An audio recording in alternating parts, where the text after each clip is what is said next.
نحمد ونصلي على رسوله الكريم اما بعد فاعوذ بالله من الشيطان الرجيم بسم الله الرحمن الرحيم ان الله وملائكته يصلون على النبي يا ايها الذين امنوا صلوا عليه وسلموا تسليما اللهم صل على سيدنا ومولانا محمد وعلى آله وسلم رب زدنی علما۔ حدیث رسول صلی اللہ علیہ وآلہ وسلم چینل پہ آپ سب کو خوش آمدید۔ آج بھی انشاءاللہ تعالی حدیث کی روشنی میں ایک بہت ہی اہم مسئلہ ہے، یہ بھی جس کا ہمیں علم نہیں ہے بدقسمتی سے دوسرے مسئلوں کی طرح، انشاءاللہ اس کے بارے میں گفتگو ہوگی۔ وہ مسئلہ یہ ہے کہ اگر آپ نے کسی کو کوئی تحفہ دے دیا ہے یا صدقہ کر دیا ہے یا کوئی چیز کسی کو دے دی ہے تو اس کے واپس لینے کا کتنا سخت گناہ ہے۔ کہ آپ نے کسی کو چیز تحفے کے طور پہ دی یا صدقے کے طور پہ دی تو اگر آپ اس کو واپس لے لیتے ہیں تو اس کا کتنا سخت گناہ ہے، اس کے بارے میں انشاءاللہ تعالی آج گفتگو ہوگی۔ جو پہلی حدیث ہے ہماری وہ سنن ابی داؤد میں حدیث موجود ہے، 3540 اس کا نمبر ہے، 3540، اور یہی حدیث سنن ابن ماجہ میں 2385 اور 2358 دو جگہ پہ موجود ہے یہ، اور یہی حدیث بخاری شریف میں ہے 2558 یعنی 2558، اور مسلم شریف میں 1622 اور سنن نسائی میں 3672، یعنی تقریباً سیاستہ کی ہر کتب میں یہ حدیث موجود ہے۔ میں پہلے بھی عرض کر چکا ہوں کہ یہ جو حدیثیں بیان انشاءاللہ ہو رہی ہیں اللہ تعالیٰ کے فضل و کرم سے، یہ میں آپ کو کتاب کا نام اور نمبر بتانے کا صرف ایک ہی مقصد ہے کہ کیونکہ ہم میں سے بہت سارے لوگ کتب حدیث کا مطالعہ نہیں کرتے، تو ذہن میں بات آتی ہے کہ یہ لوگوں کے کہ جنہوں نے حدیثیں پہلے نہیں سنی، پتہ نہیں یہ کس طرح کی حدیثیں بیان کر رہے ہیں، کہاں سے بیان کر رہے ہیں یہ، تو میں آپ کو اس لیے ساتھ کتاب کا نام اور حدیث کا نمبر بتا دیتا ہوں کہ آپ خود مطالعہ کریں۔ اور وہی بات جو میں اکثر کہا کرتا ہوں کہ کیونکہ نسخے جو مختلف ہوتے ہیں، ہو سکتا ہے نمبر میں کوئی کمی بیشی ہو، کوئی نمبر آگے پیچھے ہو سکتے ہیں، لیکن انشاءاللہ تعالی روایت وہی ہوگی، روایت میں انشاءاللہ فرق نہیں ہوگا، نمبر آگے پیچھے ہو سکتے ہیں لیکن روایت انشاءاللہ وہی ہوگی۔ تو یہ نمبر آپ کو میں نے بتا دیے ہیں، تو اب آپ حدیث کی طرف آتے ہیں۔ اس حدیث کے جو راوی ہیں وہ حضرت عبداللہ بن عمر رضی اللہ تعالی عنہ اس کے راوی ہیں، اور روایت کرتے ہیں کہ نبی پاک صلی اللہ علیہ وآلہ وسلم نے ارشاد فرمایا کہ ہدیہ دے کر واپس لینے والے کی مثال، ایک جگہ لفظ صدقہ بھی موجود ہے اور ہدیہ بھی موجود ہے، کہ ہدیہ یا صدقہ دے کر کسی کو واپس لینے والے کی مثال اس کتے کی طرح ہے جو قے کر کے خود ہی اپنی قے کو چاٹ لیتا ہے۔ ہو سکتا ہے حدیث آپ کے لیے نہیں ہو، آپ نے کبھی نہ سنی ہو، آپ سوچ رہے ہو کس طرح کے الفاظ استعمال ہو رہے ہیں حدیث میں، اس لیے آپ کو میں نے ساتھ نمبر بتا دیے ہیں، میں آپ کو دوبارہ نمبر بتا دیتا ہوں۔ یہ حدیث موجود ہے سنن ابی داؤد میں 3540، سنن ابن ماجہ میں 2385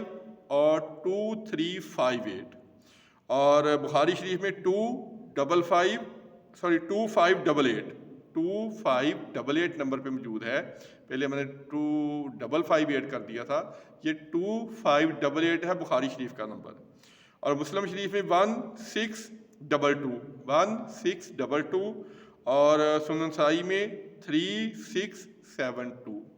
یہ حدیث موجود ہے۔ تقریباً سیاہ ستہ کی ہر کتاب میں یہ موجود ہے کہ نبی پاک صلی اللہ علیہ وسلم فرمایا کہ کسی کو صدقہ دے کر یا کسی کو تحفہ دے کر واپس لینے والا اس شخص کی طرح ہے، یا ایک جگہ ایک کتے کی طرح ہے، کتے کا لفظ استعمال ہوا ہے، جو اپنی قے کر کے خود ہی چاٹ لے۔ یہ کتنا غلیظ اور کریہہ کام ہے، یہ کوئی شخص بھی ایسا نہیں کر سکتا، کوئی بھی ایسا نہیں کر سکتا، لیکن اس کی اتنی سخت مثال ہے کہ اگر آپ نے کسی کو تحفہ دے دیا ہے تو اس کو واپس نہیں لینا چاہیے، کسی صورت میں واپس نہیں لینا چاہیے۔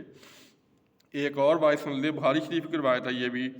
اس کا نمبر ہے 2623 حضرت عمر بن خطاب رضی اللہ تعالی عنہ اس کے راوی ہیں، وہ روایت کرتے ہیں کہ میں نے ایک شخص کو اللہ کی راہ میں ایک گھوڑا دیا، ایک شخص کو میں نے اللہ کی راہ میں گھوڑا دیا، لیکن وہ گھوڑا اس نے ضائع کر دیا، یعنی اس کی دیکھ بھال نہ کی۔ تو میں نے سوچا، ارادہ کیا کہ میں اس کو خرید لوں۔ مجھے گمان تھا کہ وہ گھوڑا مجھے رائد قیمت پہ مل جائے گا۔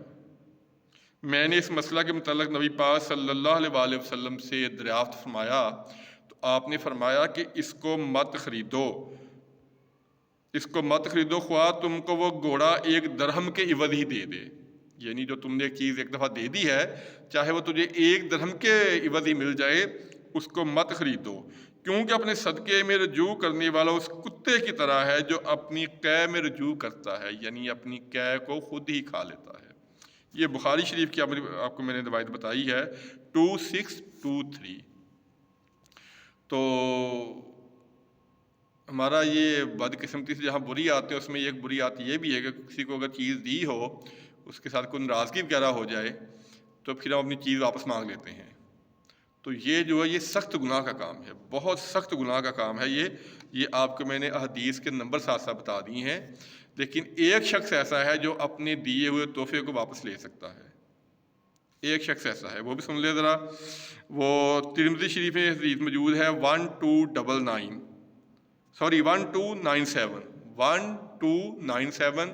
یہ حدیث سنن ابن ماجہ میں بھی موجود ہے اور سنن ابی داؤد میں بھی موجود ہے۔ اس کے راوی بھی عبداللہ بن عمر رضی اللہ تعالیٰ عنہ ہے۔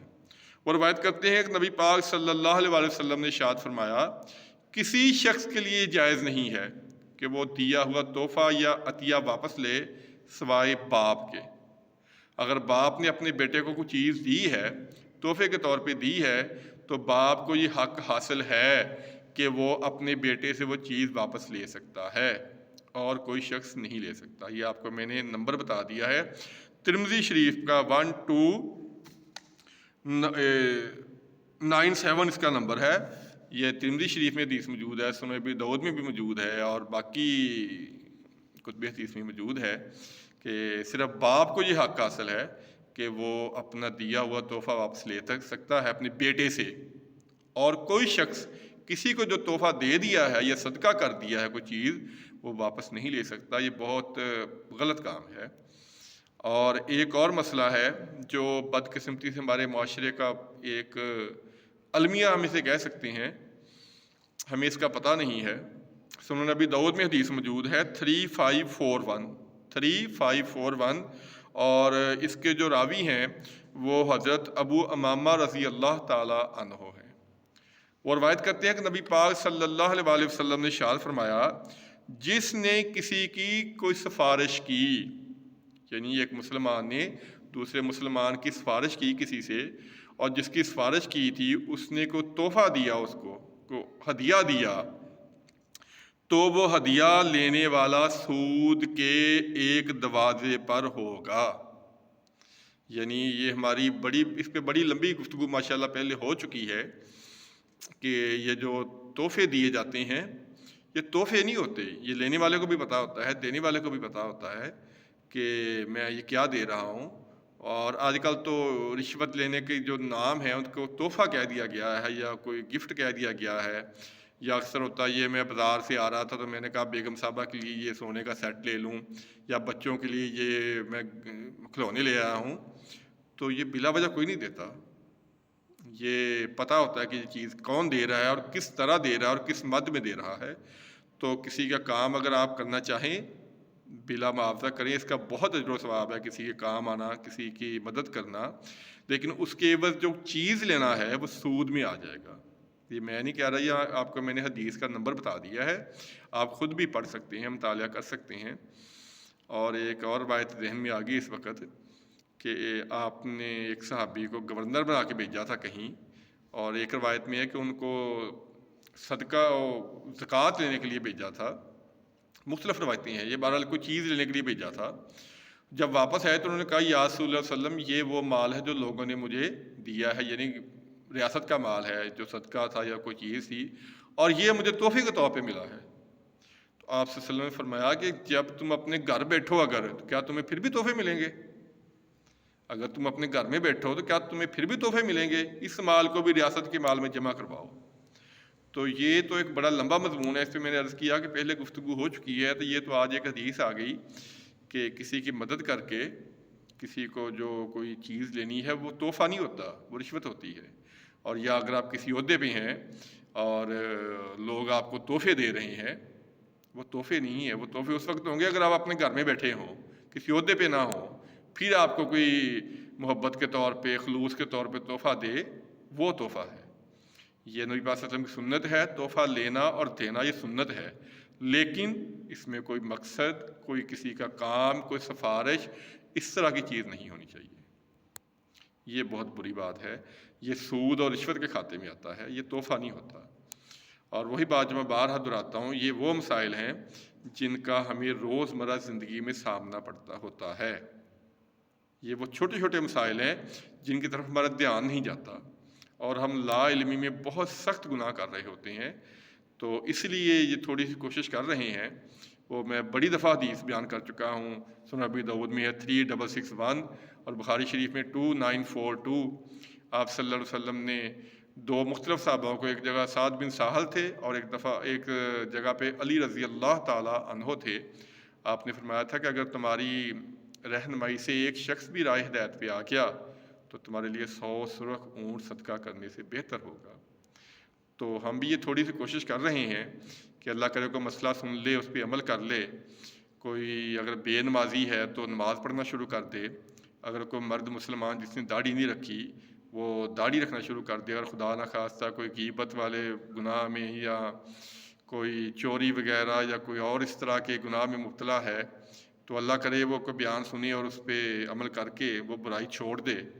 تو انشاءاللہ تعالی ہمیں بھی اس کا اجر و ثواب مل جائے گا۔ میں پہلے بھی کہہ چکا ہوں، خدا را حدیث کی کتب کا مطالعہ کریں، دین کا مطالعہ کریں۔ دین سننے سے کبھی نہیں آتا، دین پڑھنے سے آتا ہے۔ میں آپ کو پہلے بھی ایک کتاب میں نے آپ کو بتائی تھی، مشکات المصابیح، حدیث پاک کی بہت پیاری کتاب ہے، بہت ہی پیاری کتاب ہے، 3 جلدوں میں آئی ہے یہ، اور سمجھیں کہ حدیث کا انسائکلوپیڈیا ہے یہ، زیادہ مہنگی بھی نہیں ہے۔ اور اس وقت جو میرے ہاتھ میں کتاب موجود ہے وہ بھی بہت پیاری کتاب ہے، نعمت الباری فی شرح صحیح بخاری۔ یہ شرح کی ہے علامہ غلام رسول سعیدی صاحب نے، علامہ غلام رسول سعیدی صاحب نے۔ اگر آپ دیکھ سکیں یہ وہ ہے کتاب جس سے میں آپ کو بیان کر رہا ہوں۔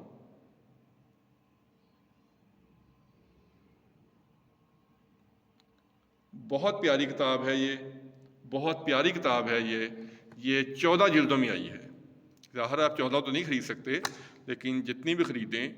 تو کوشش کریں کہ یہ خرید کے پڑھیں۔ بہت پیاری کتاب ہے، بہت پیاری اور آسان الفاظ میں شرح بیان کی گئی ہے حدیث کی۔ اگر مطالعہ کریں گے تو بہت فائدہ ہوگا۔ اللہ تعالیٰ سے دعا ہے اللہ تعالیٰ ہمیں سمجھنے کی اور اس پہ عمل کرنے کی توفیق عطا فرمائے۔ آمین ثم آمین۔ السلام علیکم ورحمۃ اللہ وبرکاتہ۔